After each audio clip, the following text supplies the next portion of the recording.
The Association of Universities for Research in Astronomy. I don't want to make any conclusions, but sounds like a little bit of an iffy name considering what went on there. So let's get right into it. What was Operation Aura? Now, Operation Aura officially stands for what I just told you. Excuse me. With that being said, a couple years ago, in 2018, there was an evacuation of a New Mexico solar observatory on September 6th of 2018. Now, according to the FBI, which took them quite a while to release a public statement, by the way, relative to how they normally release public statements, they claimed this was for a child pornography investigation. Now, I don't deny that, and I'm not saying everything has to be covered up, but the way in which this was conducted was extremely peculiar. And I'll cite a couple of sources to justify that and explain to you guys. But what's also peculiar is that this observatory, or this National Solar Observatory, was not only focused on researching the sun and many different things surrounding it, but also focused on researching, if you look into it, projectiles. Now, what does that have to do with anything? So first off, in Arizona, very recently, someone spotted in the sky, and I'm putting the picture up for you guys right now on YouTube, of what seems to be some type of massive projection device that has the ability to seem as though it can make anything look like it's coming right for Earth or look like it's standing there. Now, Project Bluebeam is nothing new. Anyone who has been following the whole UFO thing and all that would know. Even the paranormal world has a good idea of Project Bluebeam, which is the whole idea to be a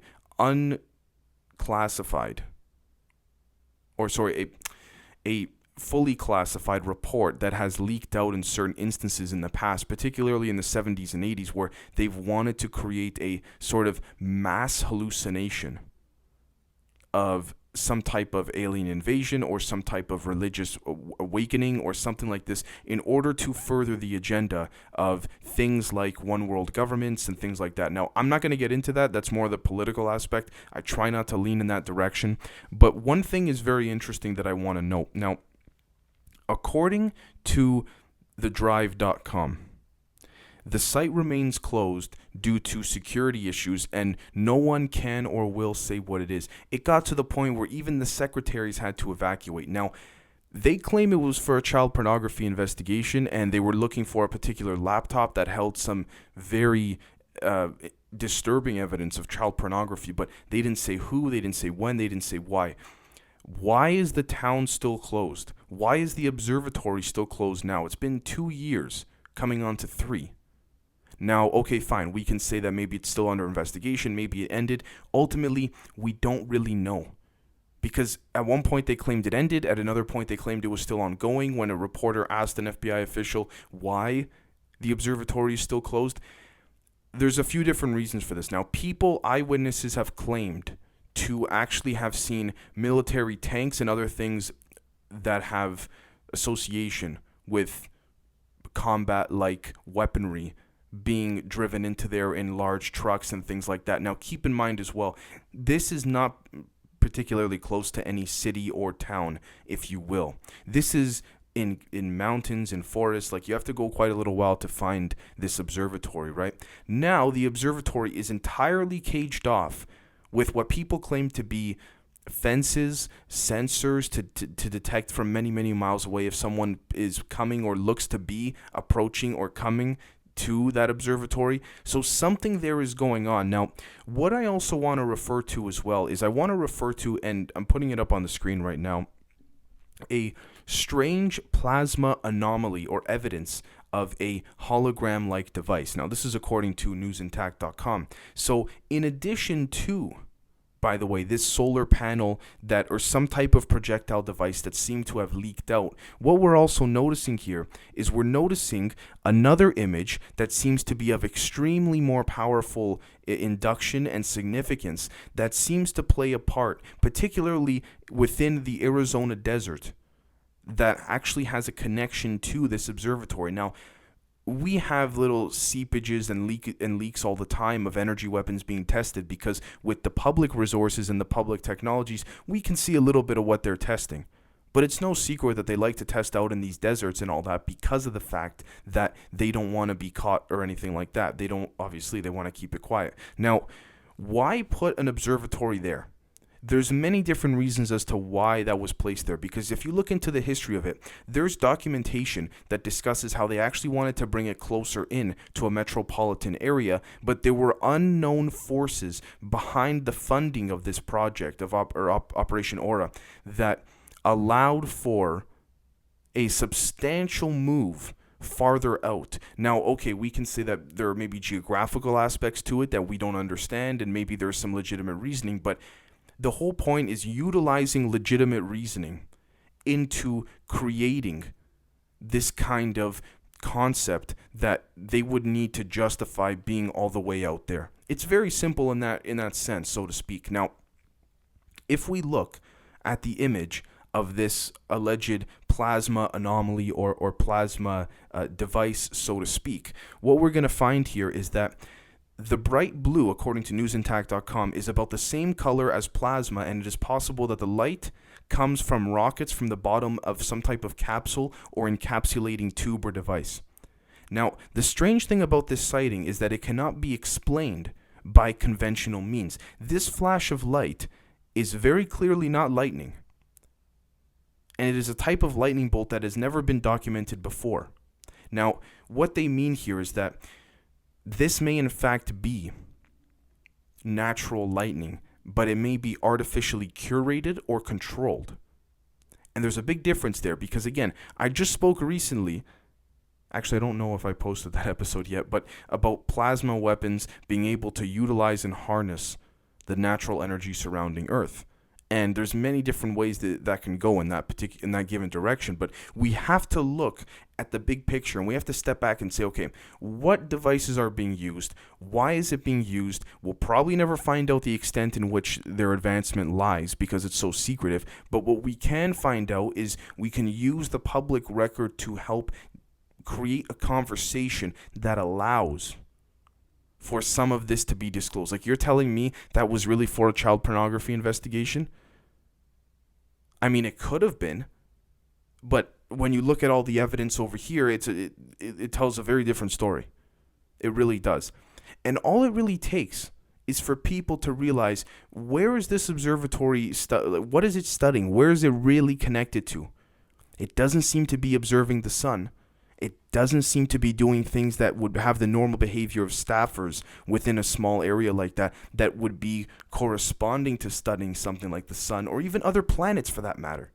And so that's what makes this so intriguing, because of the fact that we can directly connect this observatory to the deserts of Arizona. These weapons are suddenly popping up, and then a child pornography investigation shut that whole place down with all the funding they have. And they're still, after 2 years almost, well, it's been 2 years, just over, we still haven't received any explanation or any word or any reasoning as to why this is the case. And if we have, we know that honestly they're pretty much lying. Like, let's face the reality here. And so it's almost like there's some type of force behind the scenes that is saying what could be done in the public eye of the media to report this and what can't. And I say that because, again, according to newsintact.com and many other sources, by the way, and I quote, "There has been no media coverage of the incident, likely because they have no feasible explanation and do not want to scare the general public." End quote. Yeah, probably. Because if you look this up, you'll find a couple legitimate reports on this, but they're all within the opinion piece of their reporting. Why is that significant? That's significant because... Okay. Sorry, I just get really excited. I got to break this down. When you have control of the media, what happens is that when you are told what to write, what to talk about, and what not to talk about, obviously that comes from your boss or your manager, and then obviously the say so comes from the head honcho at the very top, right? With that being said, who tells them what to do? That's no secret. Everyone works for somebody. It's very simple. But ultimately, what happens is that when these stories are able to be slightly written about in the general consensus of the mainstream media, when it's something they want covered up, they won't put it front page in most cases. What do? They make a headline. Don't get me wrong. They make it transparent and apparent. They don't try to like hide the article in the back of their paper or the back of their website or the corner of their website. But they put it in the opinion section, because in the opinion section, automatically that slightly delegitimizes the way in which people read those particular pieces of work. Now, I'm not trying to disrespect people that actually write opinion pieces. All I'm saying is that it helps discredit the overarching story behind all of this. Now, again, the FBI was very hesitant to come out and make a press release about this, and when they did, it wasn't really covered substantially. It was kind of like, yeah, listen, child pornography, blah, blah, blah, gone. That's what it was. Da-da-da-da-da, boom. And so I think that ultimately what we have to understand here is that because of the distraction of other major instances around the world, this is an perfect example of some type of accidental seepage that we're not even supposed to find. Now, I'm not saying this is some super hidden secret that only I can find. I mean, you guys can find this stuff out too, but what we have to do here is we have to help create a public discussion about this. And that's what we're trying to do on this show, because, listen, whether or not the military, the government, what have you, wants us to know about this, the signs are there. Everybody works for somebody, and eventually something's going to leak through. And clearly it has. We have the images. We have the eyewitnesses. We have the reporters that went there afterwards that asked questions. We have other reporters in addition to that asking why it took so long for there to be a press release by the FBI. And out of all things, child pornography, you evacuated an entire place to look for a laptop. Fine. But you've evacuated it for just over 2 years now, and people who can get close to that observatory have seen some strange things before they've had to turn around in fear of being noticed. Come on. Let's be truthfully and brutally honest with ourselves here. Now, I'm not saying you got to believe all this. I'm just saying please consider it and understand that this may in fact be a completely legitimate possibility. We cannot rule it out. And if you guys out there may have a better way of connecting these dots and putting things together, I encourage you to comment and explain this, because we can only do so much until we need your guys' help. And that's honestly, that's the truth.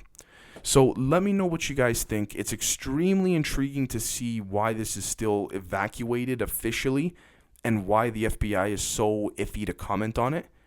And I would even dare to say it's because the FBI themselves don't know. They're instructed from people above them to keep quiet about certain things, similar to many other instances and stories in the past, or cover-ups as well. So again, let me know what you guys think, and we'll catch you next time. Thank you.